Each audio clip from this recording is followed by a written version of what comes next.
Good day, learners. Again, this is your teacher, Sir Mulan, and welcome to another video tutorial. And our topic for today is about exponents. So, exponents, before we proceed with the laws of exponents, let's discuss first the basic concept of exponents. Exponents, these are just a mathematical concept to represent extremely large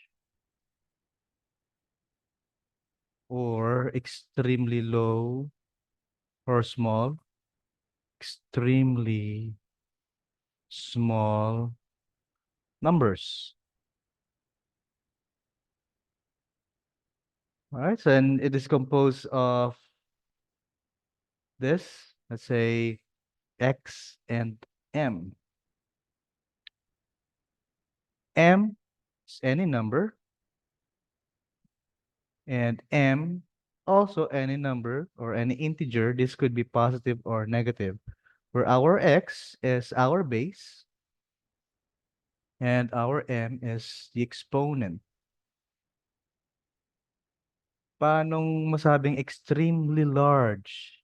Extremely large if our m is naka-positive value siya and approaching to positive infinity, meaning malaki yung number.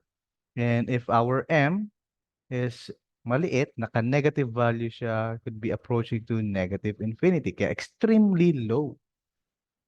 Okay? So, malinaw po ba yun?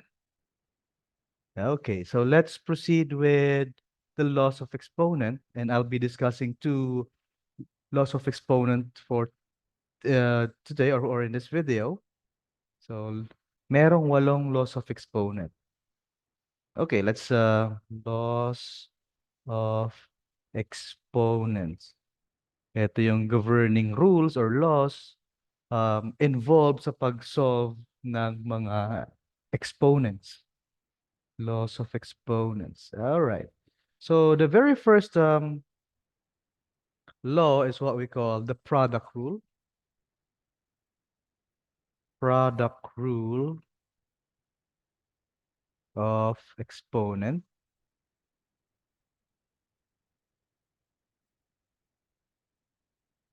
Dalawang linya ko. It states that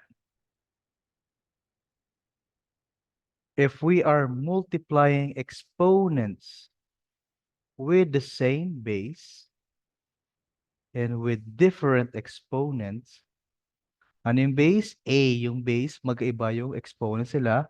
All we need to do is just copy the base and add the exponents.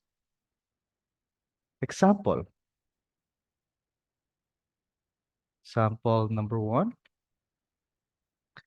I have x raised to the 4th power times x raised to the 2nd power or x squared. We simply copy the base and i-add lang daw natin yung mga exponent. That would be 4 plus 2. And that would be equivalent to x raised to the 6th power. Ito na yung sagot niya. All right, let's go to the second example. Example number 2. Say I have 2x cubed times 3x squared. That would be equivalent to, take note, this time meron siyang constant. All we need to do is simply multiply the constant coefficient. Then copy lang yung base. We have the same base, x, and add lang natin yung exponent. Then simplify. 2 times 3 is 6. Then si base. Then add lang natin yung exponents. 3 plus 2 is 5. So, ito na yung sagot natin. Okay? So, next. Sample number 3.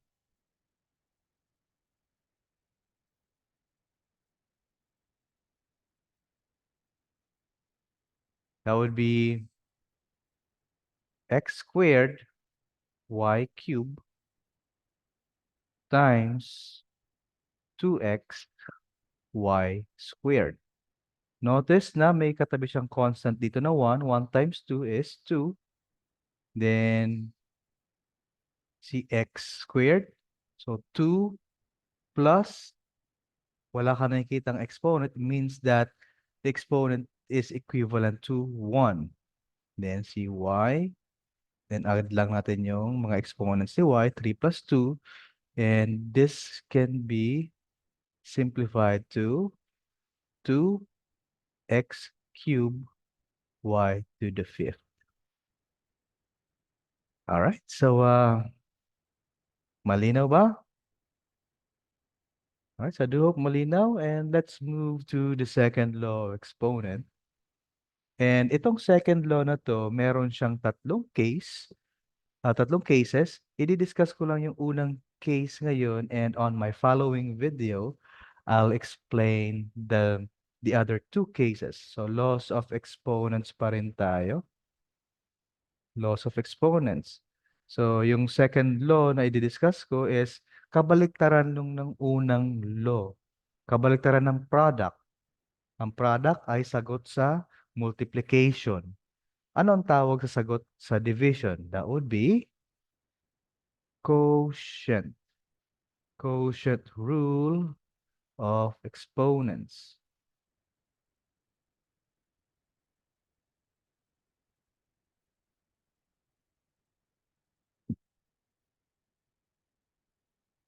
Let's say we are dividing two exponents with the same base. This can be rewritten in fraction form, wherein the dividend, yung a raised to x, is our numerator, divided by yung fraction bar or yung vinculum, and our divisor, which is a raised to y, and that will be our denominator.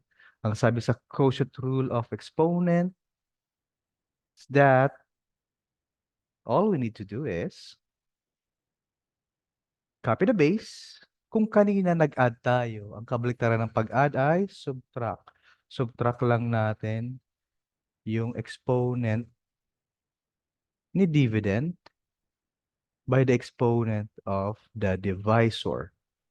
Case 1 tayo. Case 1. On my next video, yung the other two cases. Case 1, if x, which is the minuend, yung x, minuend, di ba? Pag if you subtract x by y, si x yung minuend, si y yung subtrahend, and yung sagot is the difference. Let's say yung difference is z. Case 1, if x or yung minuend is greater than the subtrahend, pag sinubtract natin yan, x minus y, and sabihin natin yung sagot is z or z for zebra, we have a positive exponent. Example. Malinaw ba? Sample number 1. Say, x raised to the third power divided by x to the second power. Or represent natin into a fraction form. Di ba yung exponent is, yung base is we simply multiply itself by the number of times. Yung number of times yung magdidictate yung exponent. Para lang siyang x times x times x. We factor it out. Then si x squared, x times x. Uy, merong parehas. We can cancel. So, cancel natin to. That would be, cancel si unang x. Palitan natin ng 1. Pag parehong-pareho. Next, change tayo ng color. Gawin naman natin blue. Parang cancel to. At ito, palit tayo ng 1 and 1. Then, balik tayo sa same color. So, yan. And all we need to do is multiply lang natin kung ano natira sa taas, sa numerator. 1 times 1 is 1. Times x. 1 times x is x. Sa baba naman, 1 times 1 is 1. And this is equivalent to x. Pag merong exponent na 1, hindi na natin sinusulat yan. So other way of solving this is x cubed divided by x squared. We simply subtract the exponent of the dividend by the exponent of the subtrahend. And that would be 3 minus 2 is equals to 1 or simply equals to x. Okay? Example number 2. Say I have 6y to the 5th power divided by 2y to the 2nd power. So we have, divide na lang natin yung constant. 6 divided by 2 is 3. Then subtract lang natin. Exponent ni dividend to be subtracted by exponent ni divisor. Okay, so that would be 3y to the 3rd power. Yan na yung sagot. Alright, so I do hope pinatutunan sa session na to. And God bless. See you on my next video. And that would be yung case 2 and case 3 ng quotient rule of exponent. Alright. Enjoy the rest of your day while learning. God bless.